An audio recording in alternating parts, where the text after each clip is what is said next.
Hi, it's Matthew Reed here from How to Repair Pendulum Clocks with another installment from our third Reed repairs. This is the seventh part of this project, which is to repair an 18th century three-train fusee clock. If you saw the previous video, you will have seen that the quarter striking work was actually repaired, and this is the story of how I did that. So with a clock like this, there are two striking trains, one that does the hour striking just like a regular clock, and the other one that does the quarter striking every 15 minutes. And this is the quarter rack hook, and I don't know why, but it's got this additional piece of material glued on. So the first thing I'm going to do is to get rid of that. So I put the quarter rack hook in acetone and leave it overnight.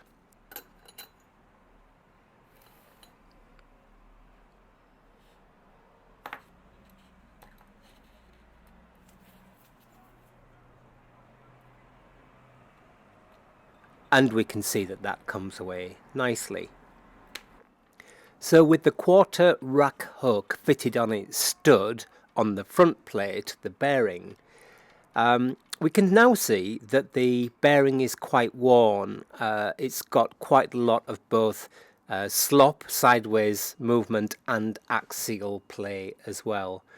So what I'm going to do is to address both of those by inserting a new bearing into the body of the pipe.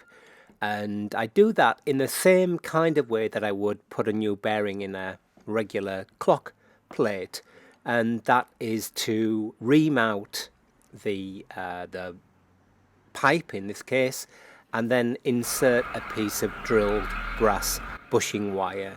This is a Bourgeon bushing wire, and it's great because it's hard drawn, so it makes a very good bearing surface. So I use a D-shaped reamer to remount the hole. I insert a piece of material that I've turned on the lathe.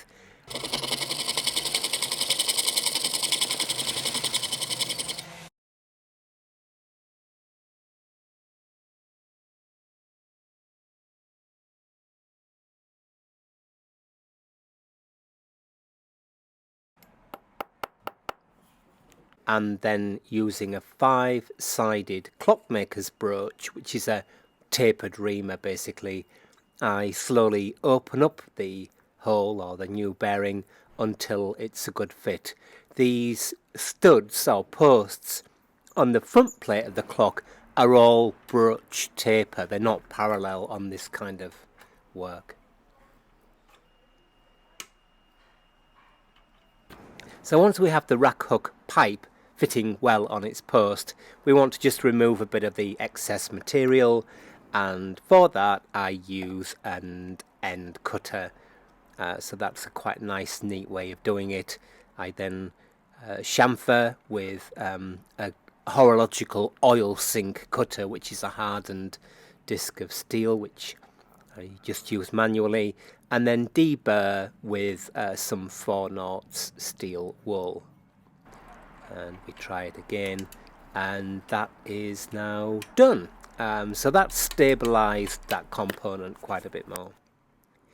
The next part of our repair to this quarter striking work is the rack hook latch. So when the clock striking releases, the quarter rack here, because it's what we call flirt striking, so it releases instantaneously with a spring, the quarter rack hook needs to be kept out of engagement long enough for the rack to settle on the right number of quarters. If the rack hook wasn't kept out of engagement, what would happen was it could bounce, and you might get any one of those quarters. Let's say at the hour when you should have 4, you might get 1, 2, or 3. And the device that keeps the rack hook out of engagement is this latch, and the latch has a spring, and the spring has been replaced with one that is too strong, just a piece of uniform thickness wire. So I want to replace that latch with a spring that is tapered, so it's got a more lively yet light flicking action. When we look at the latch, we can see a tiny little wear mark here where the earlier spring has touched, and on the plate, one of the great advantages of not refinishing the plates is we can see the shadow that's been formed by an earlier spring, and that's good because that just helps us with a pattern where we'll copy that.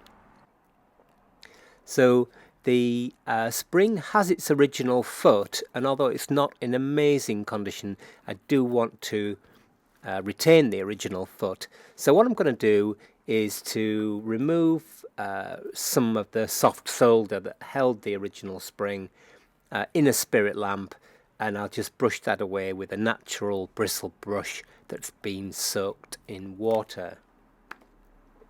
So to make our new spring, I'm going to use a piece of hard drawn wire. This is just regular brass wire. You can buy it from horological suppliers.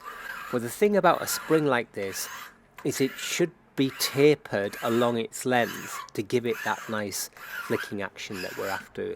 So I file it to a slender taper,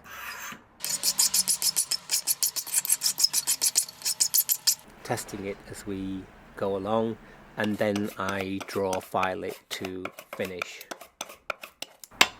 So I want to retain the original spring foot, so I just gently tap the new spring into the spring foot with a hammer, and then I soft solder it in place.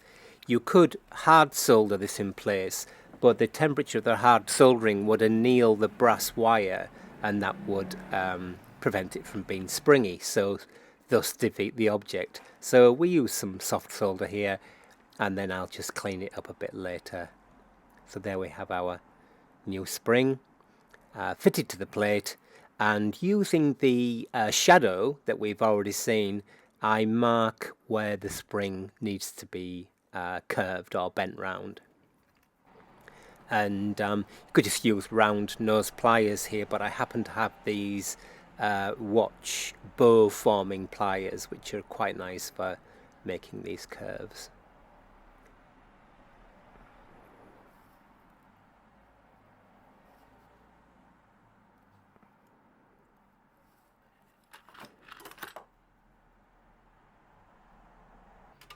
Once I've done that, I look at the little witness mark on the latch and bend the end of the spring round to suit, and then we can begin testing.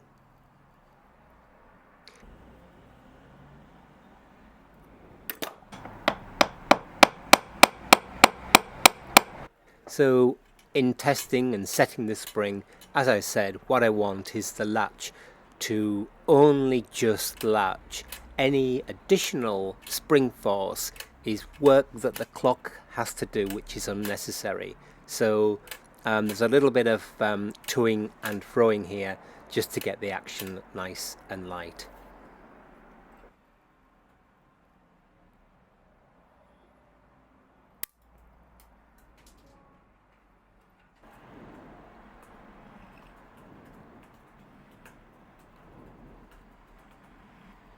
So with the quarter rack hook pipe rebushed and the latch with a new spring, it's time to move on to the quarter rack itself. And the same as the rack hook, we can see that the pipe is worn on its post. So I'll just do exactly the same process. This time I'm going to put two bushes into that pipe, one at either end to really stabilize it. And the same process, so I ream using a D-shaped reamer. I insert pieces of brass bushing wire at both ends, tapping them in, and then I use an end cutter to bring down to length, chamfer and deburr.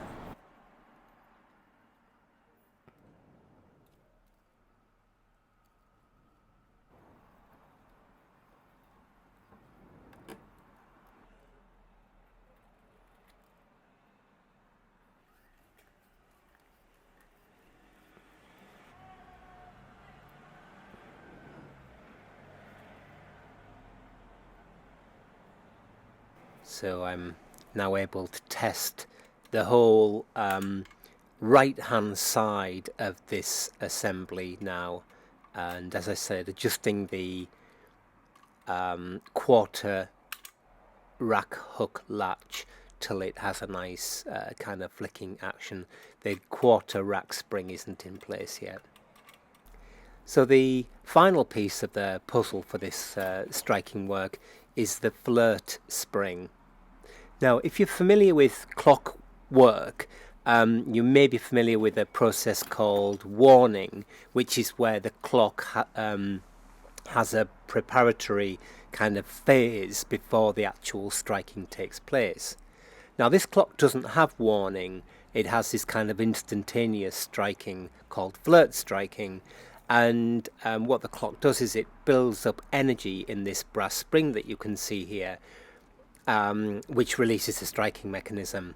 Now the issue is, and again we can see by the shadow on the plate, that for whatever reason the brass spring has been changed. Its shape has been altered, looks like many times during the life of the clock.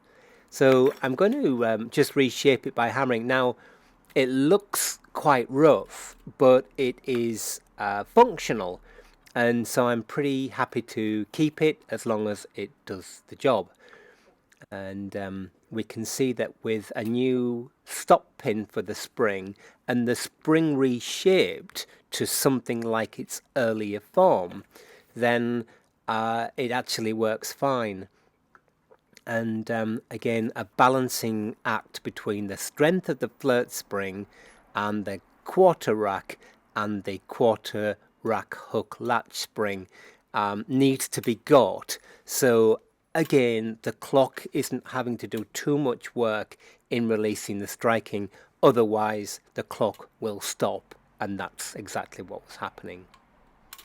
So here we see the system working fine, but as I was watching the clock running under its own power, after a couple of weeks of operation, I realized there was an intermittent fault, and that intermittent fault turned out to be the quarter gathering pallet was touching on the stop pin on the back of the rack. The stop pin had actually been replaced with a stud, again for some reason, I don't know why, and the quarter gathering pallet was just touching the stud enough, not every time, but sometimes for the quarter train to stall, which would then stop the clock.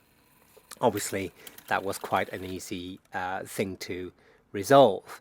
So there we are, our quarter striking mechanism, or at least the under dial work part of that, is now pretty much resolved. Obviously there's quite an involved system here, because you've got overlapping and interconnected faults. It's often difficult to see exactly where the fault is, and in fact here we had multiple relatively minor issues that were meaning the clock didn't run. Anyway, it's done now, and it's time to move on to the next stage, so I will see you again soon. As always, please like and subscribe, and remember that over on our other channel, How to Repair Pendulum Clocks, we've got more clock related content. So thanks very much, and bye for now.